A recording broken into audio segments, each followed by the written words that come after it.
नमस्कार, बहुत स्वागत है आपका देश की बात में। मैं हूँ राजश्री आपके साथ और देश की बात आज उस बड़ी खबर से करने वाले हैं जिसका इंतज़ार जिस पर नज़र पूरे देश की लगी हुई थी, जिसका इंतज़ार पूरे देश को था। जी हाँ, बहुत दिनों से लंबित था ये मामला, जब प्रधानमंत्री मोदी अपने मंत्रिमंडल का एक बार फिर से विस्तार करने वाले थे।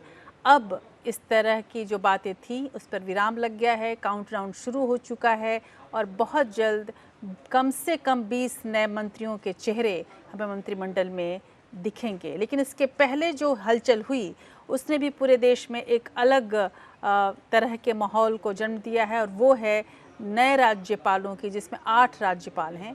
नए 8 राज्यपालों की नियुक्ति और कहाँ कहाँ कौन कौन भेजा गया है और क्यों क्यों भेजा गया है, इस भी तरह की बातें हो रही थी। तो इन दोनों ही बड़ी खबरों पर हम नज़र रखेंगे और इसके साथ साथ हम आपको ये भी बताएंगे कि आला कमान ने किस किस को फ़ोन करके कहा है कि आप मंत्री बनने वाले हैं, आप दिल्ली आएँ। इसके साथ ही इस बदलाव के पीछे की वजहों को भी ज़रूर जानेंगे। गौरतलब है कि 2022 बीजेपी के लिए बेहद अहम साल होने वाला है, क्योंकि बड़े राज्यों में चुनाव है 2022 और 2023 के में, और इस वजह से जो नज़र है वो उन राज्यों पर ज़रूर है, ताकि वहाँ की नुमाइंदगी कुछ यूँ की जाए कि 2024 के गणित को साधा जा सके। तो कहाँ कहाँ पर गणित साधने की कोशिश है ये भी देखेंगे। और समीकरण और गणित जब साधने की बात आती है तो आजकल सबसे फेल पार्टी इसमें कांग्रेस ही दिखती है। कांग्रेस की कलह खासकर पंजाब में ख़त्म होने का नाम नहीं ले रही है। सोनिया गांधी ने अब पहल की है, अमरिंदर सिंह दिल्ली में है, बातचीत होने वाली है। कहाँ कहाँ जो पेंच है वो फंसा हुआ है और कैसे ये बातचीत आगे बढ़ेगी, इसका पूरा खुलासा आज देश की बात में आप देखेंगे। लेकिन इसके पहले कुछ और बड़ी खबरों से आपको रूबरू करा दूं, जो कि आज दिन भर हम सब के लिए बेहद अहम रही और जिसका आने वाले समय पर बेहद असर पड़ने वाला है। तो बड़ी खबरों में हम आपको बता दें कि सबसे ताज़ा सुर्खियों में बंगाल में एक ऐतिहासिक कदम उठेगा। विधान परिषद के गठन को मंजूरी मिल गई है। बंगाल विधानसभा ने आज मंगलवार को संविधान की धारा 169 के तहत राज्य में विधान परिषद के निर्माण को लेकर प्रस्ताव पारित कर दिया है। आज़ादी के बाद से ही बंगाल जैसे बड़े राज्य में भी विधान परिषद की व्यवस्था नहीं थी। अब इसे अमल में लाने के लिए संसद के दोनों सदनों से पारित कराना होगा। बंगाल विधानसभा ने विधान परिषद के निर्माण को लेकर सदन में पेश प्रस्ताव के पक्ष में 196 सदस्यों ने वोट किया है, तो विरोध में महज 69 वोट पड़े। इस बीच राज्य के मुख्यमंत्री ममता बनर्जी ने कहा कि विधानसभा चुनाव में जनता ने नारा खेला होबे को खूब सराहा है, इसलिए अब राज्य में खेला होबे दिवस मनाया जाएगा। उधर महाराष्ट्र विधानसभा मानसून सत्र के पहले दिन बीजेपी के 12 विधायकों को निलंबित करने की सरकार की कार्रवाई के खिलाफ और ओबीसी आरक्षण के मुद्दे पर बीजेपी ने सदन के बाहर मानसून सत्र के दूसरे दिन समानांतर सदन चलाया। ये एक बड़ी खबर रही। महाराष्ट्र विधानसभा में सोमवार को स्पीकर ने भाजपा के 12 विधायकों को गाली गलौज और बदसलूकी करने पर 1 साल के लिए निलंबित कर दिया था और इसके विरोध में आज यानी मंगलवार को बीजेपी के विधायकों ने सदन के बाहर अपना समानांतर विधानसभा सत्र शुरू किया। बीजेपी विधायक हाथ में पोस्टर लिए सदन के बाहर बैठे नजर आए। और इसके अलावा तीसरी एक बड़ी खबर थी, वो ये है कि साल 2020 में भी इस की तरह इस साल भी कोरोना के चलते उत्तराखंड सरकार ने कांवड़ यात्रा को प्रतिबंधित किया है। इसके लिए उत्तराखंड के नए मुख्यमंत्री पुष्कर सिंह धामी ने योगी आदित्यनाथ उत्तर प्रदेश के मुख्यमंत्री से बातचीत की है और उन्हें ये बात बताई है कि कोरोना की तीसरी लहर के मद्देनज़र पूर्व के मुख्यमंत्री तीरथ सिंह रावत ने कांवड़ यात्रा पर पूरी तरह से रोक लगाई थी, लेकिन बाद में कुंभ के आयोजन से सरकार की चारों तरफ किरकिरी हो गई थी और देश में दूसरी लहर की जिम्मेदारी भी उत्तराखंड सरकार द्वारा आयोजित कुंभ कार्यक्रम को ठहराया गया था। कांवड़ यात्रा को प्रतिबंधित किए जाने के बाद उत्तराखंड के नए मुख्यमंत्री पुष्कर सिंह धामी ने यूपी के मुख्यमंत्री योगी आदित्यनाथ से फ़ोन पर बात की। और इधर कोरोना संक्रमण की जब हम बात कह रहे हैं तो कोरोना संक्रमण की दूसरी लहर के कमज़ोर पड़ने और पाबंदियां कम होने के बाद भी लोग पर्यटन पर किस तरह से निकल पड़े हैं। आप जो भी जा रहे हैं पर्यटन पर वो ज़रूर इस खबर को देखें और आपको जानकर आश्चर्य होगा कि मनाली, शिमला जैसे हिल स्टेशनों से ऐसी तस्वीरें आई हैं जिनमें लोगों ने मास्क और सोशल डिस्टेंसिंग जैसे ज़रूरी नियमों का पालन ही नहीं किया और जिसकी वजह से अब ये डर ज़्यादा बढ़ गया है कि जो डेल्टा वेरिएंट है कोरोना का वो कहीं हमारे पास जल्द न पहुंच जाए। इस बीच केंद्र सरकार ने कहा है कि यदि लोग नियमों का सही से पालन नहीं करते तो एक बार फिर से पाबंदियों में दी गई ढील को वापस लिया जाएगा। आपको ये भी बता दें कि 24 घंटे में देश में कोरोना के 34,703 नए मामले सामने आए हैं, जबकि 553 मरीजों की मौत की खबर है। इसके अलावा एक बड़ी खबर जो अफ़गानिस्तान से आई, जो पूरे विश्व के लिए बेहद अहम है। अफ़गानिस्तान से अमेरिकी और नाटो सैनिकों की वापसी के बाद तालिबान अब आक्रामक होता जा रहा है। तालिबान उत्तर अफ़गानिस्तान के कई ज़िलों पर कब्जा कर चुका है। अधिकारियों और रिपोर्टों के मुताबिक उत्तरी अफ़गानिस्तान में तालिबान की जीत से कई देश अब चिंतित हो रहे हैं। कुछ देशों ने तो उत्तरी अफ़गान में स्थित अपने वाणिज्य दूतावासों को बंद तक कर दिया है, जबकि तजाकिस्तान ने अपनी सीमा पर सुरक्षा बंदोबस्त पुख्ता करने के लिए सैन्य बलों की तैनाती बढ़ा दी है। तालिबान के बढ़ते प्रभाव से भारत भी बेहद चिंतित है। माना यह जा रहा है कि भारत ने अफ़गानिस्तान के काबुल, कंधार और मज़ार शरीफ में मौजूद अपने स्टाफ्स को निकालने की योजना तैयार कर ली है। तो ये बड़ी खबरें थी, लेकिन देश की यदि हम बात करें तो मोदी सरकार के कैबिनेट विस्तार से ठीक एक दिन पहले राष्ट्रपति रामनाथ कोविंद ने एक साथ 8 राज्यपालों की नियुक्ति कर दी। इनमें केंद्रीय मंत्री थावरचंद गहलोत भी शामिल हैं। उन्हें कर्नाटक का गवर्नर बनाया गया है। वहीं मंत्रिमंडल विस्तार के लिए कई नेताओं के पास पार्टी नेतृत्व की तरफ से फ़ोन पहुंच रहे हैं और नेता धीरे धीरे कर दिल्ली भी आ रहे हैं। समझा जा रहा है कि पीएम मोदी मंत्रिमंडल विस्तार में 5 राज्यों में होने वाले चुनावों के अलावा विभिन्न जातियों और वर्गों को प्रतिनिधित्व देने की पूरी कोशिश करेंगे।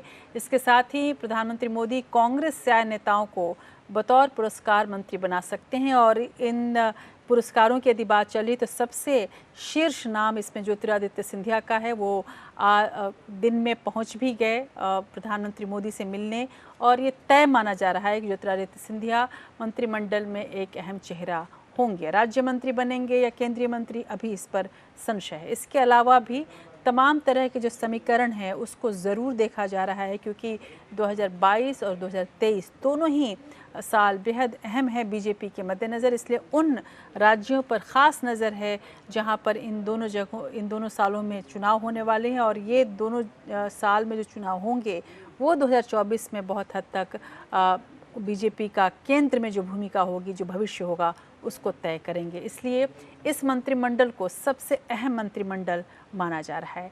कहाँ नए राज्यपाल आए हैं, कौन से चेहरे इन हैं, कौन से चेहरे आउट हो सकते हैं, देखिए खास रिपोर्ट। पीएम मोदी अपने कामकाज के अंदाज के लिए पहचाने जाते हैं। एक बारगी में 8 राज्यपाल को बदलकर सरकार ने सबको चौंका दिया। एक बारगी में 8 राज्यपाल को बदलकर सरकार ने सबको चौंका दिया है। राज्यपालों की एक साथ ये सबसे बड़ी नियुक्ति मानी जा रही है। इससे पहले अगस्त 2018 में 7 राज्यों में एक साथ राज्यपाल बदले गए थे। इन नए बदलाव में 8 राज्यपालों में से 4 के राज्य बदले गए हैं और 4 नए राज्यपाल बनाए गए हैं। नए बनाए राज्यपालों में केंद्रीय मंत्री थावरचंद गहलोत का नाम भी शामिल है। उन्हें बेंगलुरु में एक समारोह में शामिल होने के दौरान इस बदलाव की सूचना मिली। अब वो उसी राज्य के गवर्नर होंगे। मध्य प्रदेश की राजनीति से केंद्र में लाए गए थे। अब एमपी का राज्यपाल मंगू भाई छगन भाई पटेल को बनाया गया है। नवसारी से विधायक रहे मंगू भाई छगन भाई पटेल गुजरात मंत्रिमंडल में मंत्री और विधानसभा के सभापति रह चुके हैं। त्रिपुरा के गवर्नर रमेश बैस अब झारखंड के गवर्नर होंगे, तो सत्यदेव नारायण आर्य को त्रिपुरा भेजा गया है। वहीं हिमाचल के गवर्नर बंडारू दत्तात्रेय को हरियाणा के राज्यपाल के तौर पर नियुक्त किया गया है।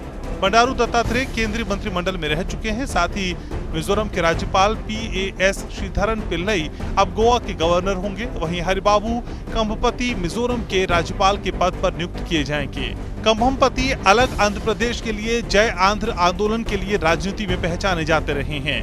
हालांकि इसके पहले अगस्त 2018 में एक साथ 7 राज्यों के राज्यपाल बदले गए थे। उस समय हरियाणा के राज्यपाल कप्तान सिंह सोलंकी को त्रिपुरा की जिम्मेदारी दी गई थी। वहीं मेघालय के राज्यपाल गंगा प्रसाद को सिक्किम और त्रिपुरा के राज्यपाल तथागत राय को गंगा प्रसाद की जगह मेघालय भेजा गया था। साथ ही बेबी रानी मौर्य को उत्तराखंड, सत्यदेव नारायण आर्य को हरियाणा, सत्यपाल मलिक को जम्मू कश्मीर और लालजी टंडन को बिहार का राज्यपाल बनाया गया था। इस कदम के बाद अब सबकी नजरें मोदी मंत्रिमंडल विस्तार पर टिकी हैं। कुछ घंटों के बाद होने वाले विस्तार में 20 से अधिक नए मंत्रियों को मौका मिलने के आसार हैं। वहीं लगभग 10 मंत्रियों के कामकाज में बदलाव की खबरें हैं, लेकिन खास बात यह है कि इस मंत्रिमंडल विस्तार के जरिए उत्तर प्रदेश विधानसभा चुनाव को भी साधने की कोशिश की जाएगी। इसी मकसद से किसी बड़े दलित चेहरे को कैबिनेट मंत्री के रूप में जगह दी जा सकती है। वहीं एनडीए के हिस्से रहे छोटे दलों को भी केंद्रीय मंत्रिमंडल में प्रतिनिधित्व देकर संतुष्ट करने की कोशिश की जा सकती है। दलित नेतृत्व को मंत्रिमंडल में शामिल करने के पीछे पार्टी की सोच ये है कि बीएसपी की दलितों पर पकड़ लगातार कमजोर होती जा रही है। वहीं रामविलास पासवान के देहावसान और थावरचंद गहलोत को कर्नाटक का राज्यपाल बना दिए जाने के बाद केंद्रीय मंत्रिमंडल में दलित वर्ग की भागीदारी कमजोर हुई, क्योंकि आगरा यूपी में दलित राजनीति का बड़ा केंद्र रहा है और यूपी में अगले साल चुनाव है। वहीं बिहार से पशुपति कुमार पारस भी कुर्ता सिलवा रहे हैं। पारस ने रामविलास पासवान की राजनीतिक विरासत पर अपना दावा ठोककर खुद को एलजेपी का अध्यक्ष घोषित कर दिया है। उनको जगह देकर बिहार के दलितों के दिलों में जगह बनाने की कोशिश की जा सकती है। वहीं प्रधानमंत्री को अपना राम और खुद को उनका हनुमान बताने वाले चिराग पासवान अपने पिता के वारिस बनने के लिए सड़कों की खाक छान रहे हैं। मोदी जी की नजरें यूपी चुनाव पर गड़ी हुई हैं। योगी सरकार से ब्राह्मणों की बढ़ती नाराजगी दूर करने के लिए ब्राह्मणों को भी मंत्रिमंडल में शामिल किए जाने की उम्मीद की जा रही है। गांधी परिवार के बड़े नाम वरुण गांधी को मंत्री बनाए जाने को लेकर भी अटकलों का बाजार गर्म है। माना जा रहा है कि पार्टी उन्हें भी केंद्रीय मंत्रिमंडल में शामिल कर यूपी के आंवला और पीलीभीत क्षेत्र में एक बड़ा संदेश देना चाहती है। उनके आने से पार्टी में युवा नेतृत्व के साथ साथ उनके हिंदुत्व को लेकर गर्म तेवरों का फायदा भी मिल सकता है। प्रियंका गांधी के यूपी राजनीति में सक्रिय होने की सूरत में बीजेपी उनके बीच पट्टीदारी का पूरा मजा लेना चाहती है। मोदी जी यूपी चुनाव के मद्देनजर छोटी पार्टियों की छटपटाहट को भी खूब समझ रहे हैं। अपना दल सोनेलाल की नेता अनुप्रिया पटेल को दोबारा मंत्री पद से नवाजा जा सकता है। ये अलग बात है कि पति और पार्टी के अध्यक्ष आशीष पटेल को तवज्जो न मिलने से अपना दल में ज्यादा बेचैनी है। वहीं निषाद पार्टी के नेता संजय निषाद भी यूपी में डिप्टी सीएम पद के लिए खुले तौर पर सौदेबाजी कर रहे हैं। ऐसे में उनके सांसद बेटे प्रवीण निषाद को भी मोदी मंत्रिमंडल में शामिल करने की अटकलें लगाई जा रही हैं। वहीं कांग्रेस को त्याग कर बीजेपी में समर्पण करने वाले ज्योतिरादित्य सिंधिया का केंद्रीय मंत्रिमंडल में शामिल होना तय माना जा रहा है। वहीं नीतीश कुमार भी आंखें दिखाने दिल्ली पहुंचे थे। ऐसे में जेडीयू के राज्यसभा में नेता रामचंद्र प्रसाद सिंह को मंत्री बनाया जा सकता है। वहीं बिहार में नीतीश से नजदीकियों से पार्टी में बढ़ती नाराजगी को दूर करने के लिए सुशील मोदी को दिल्ली बुलाने की संभावना है। मोदी जी की नजर महाराष्ट्र के राजनीतिक समीकरणों पर भी है। जेपी नड्डा की तरफ से नारायण राणे के पास फोन पहुंच गया है। शिवसेना के अलग होने से राज्य में कमजोर पड़ी बीजेपी अब राणे पर दाव लगाने की तैयारी कर रही है। कुल मिलाकर सूत्रों के मुताबिक लगभग 10 मंत्रियों की पोर्टफोलियो बदले जा सकते हैं और करीब इतने ही मंत्री हटाए जा सकते हैं। इन मंत्रियों को संगठन में वापस लाया जा सकता है। इसके साथ ही कई मंत्रालयों में राज्य मंत्रियों के रूप में युवा नेताओं को मौका देने की भी पूरी संभावना है। बहरहाल मोदी कैबिनेट में अभी 28 मंत्री पद खाली हैं और बताया जा रहा है कि 17 से 22 सांसदों को मंत्री पद की शपथ दिलाई जा सकती है। सूत्रों के मुताबिक मोदी ने 2 दिन तक गृह मंत्री अमित शाह और बीजेपी संगठन महामंत्री BL संतोष के साथ कैबिनेट विस्तार पर कई बैठकें की हैं। Bureau report, APN। उधर प्रधानमंत्री मोदी को राम और खुद को उनका हनुमान कहने वाले चिराग पासवान ने अपने राम को ही नसीहत दे डाली है। गौरतलब है कि जैसे कि आपने आपको रिपोर्ट में भी दिखाया कि चिराग पासवान जो पशुपति पासवान से अपने चाचा से बेहद नाराज़ हैं। जब ये बात चली कि उन्हें मंत्रिमंडल में शामिल किया जाएगा तो चिराग पासवान ने ये कहा कि अगर पशुपति पासवान को मंत्री बनाया गया तो वो अदालत में चले जाएंगे, यानी कि हनुमान राम के खिलाफ अदालत में जाएंगे। चिराग का ये कहना है कि एलजेपी मेरी पार्टी है। वहीं 4 मंत्री पद मांग रही जेडीयू ने अपने नेता RCP सिंह को बीजेपी नेतृत्व से बात करने दिल्ली भेजा है। बताया जा रहा है कि असम के पूर्व CM सर्बानंद सोनोवाल को भी पार्टी की तरफ से शपथ ग्रहण के लिए तैयार रहने के लिए फ़ोन तो पहुंच चुका है।